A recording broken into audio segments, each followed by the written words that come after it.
तो यहां पर अब बात करूंगा डिटेल के अंदर, बिल्कुल फाउंडेशन, इंटर, फाइनल सभी स्टूडेंट्स के लिए। तो इस वीडियो को बहुत ही ध्यान से समझना और उसके बाद इस प्लान को आज से इंप्लीमेंट कर देना।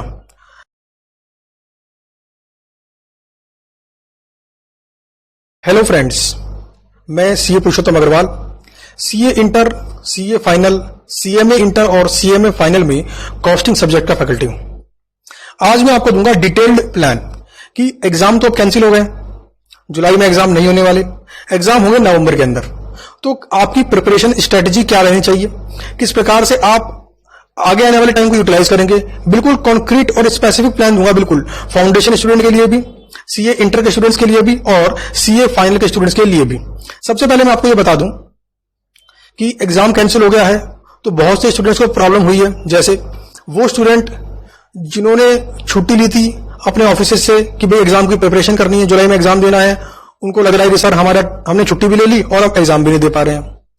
और कुछ वो स्टूडेंट जिनकी प्रिपरेशन 100% कंप्लीट थी, उनको भी लग सकता है कि सर एग्जाम नहीं दे पा रहे तो अब अगले 4 महीने फिर से रिवाइज करो, फिर से वही काम करते रहो, हमने तो अपना काम पहले ही पूरा कर लिया था। तो आपकी ये सब बातें मेरे को समझ में आती हैं, बट इस वक्त प्रॉब्लम इतनी बड़ी है हिंदुस्तान के सामने, पूरे विश्व के सामने, और जो ये बीमारी है कोविड-19 की, जो इंडिया में डे बाई डे बढ़ती जा रही है। तो कोरोना के जो पेशेंट्स हैं, कोविड-19 के जो पेशेंट हैं, वो डे बाई डे बढ़ते ही जा रहे हैं। तो आप इसके डेटा को एक बार देखिए और आपको मालूम पड़ेगा कि आईसीआई को स्कूल्स नहीं मिले, सेंटर्स नहीं मिले जहां पर वो एग्जाम को कंडक्ट करा पाए। इसी की वजह से आईसीआई ने अपना एग्जाम कैंसिल कर दिया है। तो मैं अब आपको बताऊंगा कि आपकी आगे की स्ट्रेटेजी किस प्रकार से आप कर सकते हैं। सबसे पहले तो डिमोटिवेट बिल्कुल मत होइए।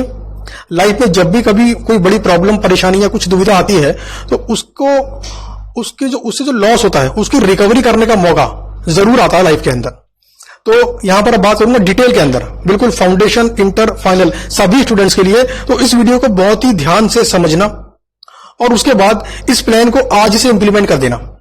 इस प्लान को शुरू करने से पहले आपको बता दूं, देखो अभी चल रहा है आपका जुलाई, तो जुलाई, अगस्त, सितंबर, अक्टूबर और नवंबर के एग्जाम होंगे ही ऐसा हम मान रहे हैं। तो जुलाई, अगस्त, सितंबर, अक्टूबर, तो कुल मिलाकर मोटे तौर पर अगर मैं गिनूं तो हमारे पास करीबन 120 दिन है, या कह लीजिए 110 दिन है। कितने? 120 दिन या 110 दिन कह सकते हैं। लेकिन जो प्लान मैं आपको बताऊंगा वो बताऊंगा 90 डेज के हिसाब से। 90 डेज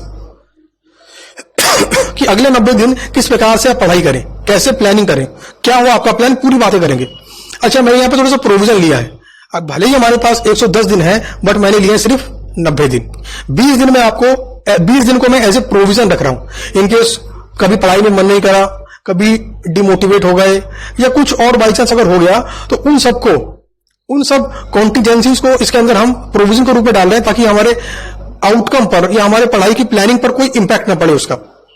चलिए, सबसे पहले बात करता हूं फाउंडेशन स्टूडेंट की। फाउंडेशन स्टूडेंट वो स्टूडेंट जिनकी प्रिपरेशन कंप्लीट थी और वो स्टूडेंट जिनकी प्रिपरेशन कंप्लीट नहीं थी। मैंने 2 कैटेगरी में इसको तोड़ा है। अगर आप फाउंडेशन के स्टूडेंट हैं, जुलाई में एग्जाम देने वाले थे, तो 2 बातों में से कोई एक बात होगी, या तो आपकी प्रिपरेशन पूरी तरीके से कंप्लीट थी, आप तैयार थे एग्जाम देने के लिए। दूसरा, आप तैयार नहीं थे एग्जाम देने के लिए। अगर आप एग्जाम देने के लिए तैयार थे तो क्या करना है आपको, आप कंप्लीटली प्रिपेयर थे। केस नंबर 1, आप कंप्लीटली प्रिपेयर थे। तो देखो अगले 90 दिनों को कैसे प्लान कर रहा है, तो यहां पे लिखा है मैंने 30 डेज, नेक्स्ट 30 डेज और उसके बाद भी नेक्स्ट 30 डेज, कुल मिलाकर अगले 90 दिन का प्लान। तो पहले 30 दिनों में क्या करना है आपको पहले 4 घंटे, यानी शुरू के 4 घंटे, जब भी आप पढ़ाई शुरू करते हैं, पहले 4 घंटे आपको रिवाइज करना है फाउंडेशन सब्जेक्ट को। 4 घंटे सफिशिएंट है। रीजन इसका यह है कि आप कंप्लीटली प्रिपेयर्ड वाली कैटेगरी में है ना, तो 12 घंटे की पढ़ाई तो करनी पड़ेगी आपको। 4 घंटे आपने रिवाइज कर दिया फाउंडेशन के सभी सब्जेक्ट को। अब आपके पास बच गए 8 घंटे। एक दिन में 12 घंटे पढ़ना है। अब बचे हुए 8 घंटे के अंदर मैं आपको सजेस्ट करता हूं कि सीए इंटर ग्रुप 1 के कोई भी 2 सब्जेक्ट कर लो, कोई भी 2 सब्जेक्ट बचे हुए 8 घंटे में। ये अगले 30 दिन का बता रहा हूं मैं आपको। तो देखो, जो प्रैक्टिकल सब्जेक्ट है वो आपका अकाउंट्स, कॉस्ट और टैक्स, 3 सब्जेक्ट है, इसमें कोई 2 कर लो। लेकिन मैं आपको बोलूंगा कि आप अकाउंट्स और कॉस्ट करिए, क्योंकि टैक्स को बाद में करिए। अकाउंट्स और कॉस्ट यहां पर ज्यादा प्रेफर्ड है। आपको 2 सब्जेक्ट की क्लासेस कर लेनी चाहिए, अकाउंट्स और कॉस्ट। फिर अगले 30 दिन में क्या करना है, पहले 30 दिन में 4 घंटे रिवाइज करा, 8 घंटे आपने ग्रुप 1 के 2 सब्जेक्ट की तैयारी चालू कर दी। अच्छा, अगले 30 दिन भी आपको ये करना है सेम। और जो लास्ट के 30 दिन है वहां पर ग्रुप 1 को छोड़ दो। अब तो 60 दिन के अंदर आपका आराम से अकाउंट्स भी हो जाएगा, कॉस्ट भी हो जाएगा।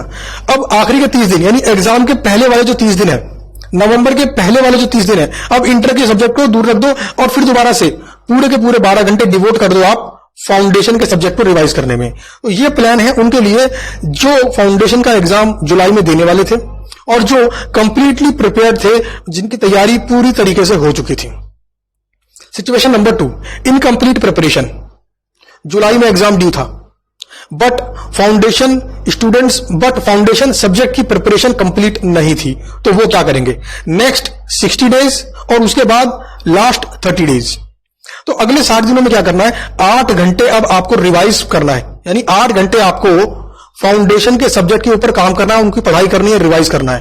क्योंकि यहां पर आपकी प्रिपरेशन इनकम्प्लीट है, तो आप एक दिन में से 8 घंटे फाउंडेशन पे डिवोट करेंगे अगले 60 दिन, नेक्स्ट 60 डेज। अच्छा, बाकी जो बच गए 4 घंटे, उसमें क्या करना है आपको? सीए इंटर ग्रुप 1 का कोई एक सब्जेक्ट कर लो। मैंने यहां पे क्या बोला था? अकाउंट्स और कॉस्ट दोनों कर लो। यहां पर बोल रहा हूं कोई एक, तो या तो अकाउंट्स कर लो या फिर कॉस्ट कर लो, कॉस्ट एंड मैनेजमेंट अकाउंटिंग कर लो। तो अगले 60 दिनों में ये करना है आपको। अच्छा, आखिरी के 30 दिनों में, तो आखिरी के 30 दिनों में तो 12 घंटे सिर्फ और सिर्फ फाउंडेशन पर ही फोकस करना है एग्जाम के 30 दिन पहले। तो ये मैंने बात कर ली फाउंडेशन के स्टूडेंट के लिए। फाउंडेशन का एग्जाम जुलाई में होने वाला था, आप फुल्ली प्रिपेयर्ड थे, तो अगले 90 दिनों में क्या करें? अगर आप फुल्ली प्रिपेयर्ड नहीं थे तो अगले 90 दिनों में क्या करें, कैसे करें? और एक बात मैं आपको यहां पे शेयर कर दूं कि जब मेरा फाउंडेशन का एग्जाम था तो उस टाइम पर एग्जाम के वक्त मेरी तबीयत खराब हो गई थी और जिस कारण से मैं एग्जाम में बैठ नहीं पाया था। तो मुझे ये बात बड़ी पिंच हुई कि यार पूरी प्रिपरेशन थी, एग्जाम में बैठ ही नहीं पाए। तो मैंने फिर क्या करा, अगला अटेम्प्ट, मजबूरी थी, अगला अटेम्प्ट देना पड़ेगा आपको फाउंडेशन का। अब उसमें क्या करा, एग्जाम देने के तुरंत बाद, जैसे मान लो फाउंडेशन का एग्जाम देकर मैं आया, तो आज एग्जाम मान लो खत्म हुए, तो 3-4 दिन के बाद मैंने सीए इंटर में प्रोविजनल एडमिशन ले लिया था। यानी कि फाउंडेशन का रिजल्ट आने से पहले मैंने सीए इंटर में प्रोविजनल एडमिशन ले लिया था। ऐसा करके मैंने अपने 6 महीने का जो नुकसान हो गया था उसको कंपनसेट कर लिया। तबीयत खराब होने के कारण से मैं एग्जाम नहीं दे पाया था, फिर अगले एग्जाम दिए और रिजल्ट आने से पहले मैंने प्रोविजनल एडमिशन ले लिया सीए इंटर में, और जिससे 6 महीने का जो मेरे को लॉस हो गया था टाइम का, वो मैंने कंपनसेट कर लिया। तो ये प्रोविजनल एडमिशन वाला प्रोसेस भी बड़ा बेनिफिशियल है। अब बात करते हैं इंटर स्टूडेंट्स की। अब मैं बात करूंगा इंटर स्टूडेंट। इनको मैंने 2 कैटेगरी में तोड़ा है। पहला तो वो जिन्होंने ग्रुप 1 की प्रिपरेशन की थी, जो ग्रुप 1 का एग्जाम देने वाले थे जुलाई में, और दूसरा वो जो बोर्ड ग्रुप एग्जाम देने वाले थे जुलाई में। तो पहले बात करूंगा जो ग्रुप 1 का एग्जाम देने वाले थे, और उसके बाद बात करूंगा कि जो दोनों ग्रुप का एग्जाम देने वाले थे। तो पहले बात करता हूं कि जो ग्रुप 1 का एग्जाम देने वाले थे, सिचुएशन वही दो, प्रिपरेशन कंप्लीट थी और प्रिपरेशन कंप्लीट नहीं थी। अगर प्रिपरेशन कंप्लीट थी, ध्यान देना, अगर प्रिपरेशन कंप्लीट थी तो कैसा रहेगा? अगले 60 दिनों के अंदर, नेक्स्ट 30+30, अगले 60 दिनों के अंदर आपको 4 घंटे रिवीजन में देने हैं। रिवीजन किसका? CA inter group 1 all subject, 4 घंटे। इसको बढ़ाकर आप 6 घंटे भी कर सकते हो as per your preparation level, ठीक है। और बाकी टाइम जो बच गया 12 घंटे में से, अगर 4 घंटे रिवाइज करते हो तो 8 घंटे बच गए। अच्छा, 8 घंटे बच गए, और अगर 6 घंटे रिवाइज करते हो तब 6 घंटे बच गए, क्योंकि हमें पढ़ना है 12 घंटे डेली बेसिस पर। तो जो टाइम बच गया है ना आपका, उस बचे हुए टाइम के अंदर आप ग्रुप 2 सीए इंटर ग्रुप 2 के एडवांस अकाउंट एंड एफएम, ये 2 सब्जेक्ट कर लो। एडवांस अकाउंट एंड एफएम, ये 2 सब्जेक्ट कर लो अगले 60 दिनों में। अच्छा, फिर आखिरी के 30 दिन में क्या करना है? आखिरी के 30 दिन में सीए इंटर ग्रुप 2 के दोनों सब्जेक्ट भूल जाओ अब, और आखिरी के 30 दिनों में पूरे के पूरे 12 घंटे आपको ग्रुप 1 पर फोकस कर देना है। मैं ये मानते बोल रहा हूं कि आपने जुलाई में भी एक ग्रुप दिया था और नवंबर में भी आप एक ही ग्रुप देना चाहते हैं। अगर आप बोथ ग्रुप देना चाहते हैं तब तो फिर आपको इन 8 घंटों में, अगले 60 दिनों में चारों सब्जेक्ट को प्रिपेयर करना होगा। तो ये आपको देखना है कि आप दोनों ग्रुप देना चाहते हैं, और अगर आप एक ही ग्रुप नवंबर में देना चाहते हैं कि भाई आराम आराम से पास होंगे, ज्यादा स्ट्रेस नहीं लेंगे, तो आप ऐसा कर सकते हैं। अच्छा, एक ग्रुप देने वाले थे, फर्स्ट ग्रुप देने वाले थे, प्रिपरेशन इनकम्प्लीट थी, तो मिल गया वक्त, आप कर लो कंप्लीट। अगले 60 दिनों के अंदर 8 घंटे रिवाइज करो, यानी जो ग्रुप 1 है उसको 8 घंटे प्रिपेयर करो, रिवाइज करो। जो सब्जेक्ट छूट गया था, जो चैप्टर छूट गया था उसे अब कर लो। तो 8 घंटे आपको डिवोट करने हैं ग्रुप 1 पर, सीए इंटर ग्रुप 1। अब बाकी बच गए 4 घंटे, उसमें एडवांस अकाउंट और एफएम, इन दोनों में कोई एक कर लो। यहां पर मैंने कहा था दोनों कर लो, और यहां पर मैं कह रहा हूं कोई एक, एनी वन। अभी आपकी मर्जी है आप कौन सा करना चाहें। आखिरी के 30 दिनों में पूरे के पूरे 12 घंटे ग्रुप 1 पर डाल देना, रिवाइज कर देना। यहां पर भी मैं ये मानते प्लान बना रहा हूं कि आप नवंबर में भी एक ही ग्रुप देना चाहते हो। अगर नवंबर में बोथ ग्रुप देना चाहते हो तो फिर तो आपको पता ही है ग्रुप 2 के सारे सब्जेक्ट करने पड़ेंगे आपको इन्हीं 7 दिनों के अंदर, क्योंकि 30 दिन कम से कम होने चाहिए रिवीजन के लिए, स्पेसिफिक फॉर रिवीजन। अब आ गया जी कैटेगरी नंबर 3, सीए इंटर के स्टूडेंट्स जो बोथ ग्रुप वाला एग्जाम देने वाले थे जुलाई के अंदर। अब या तो कंप्लीटली प्रिपेयर्ड थे या कंप्लीटली प्रिपेयर्ड नहीं थे।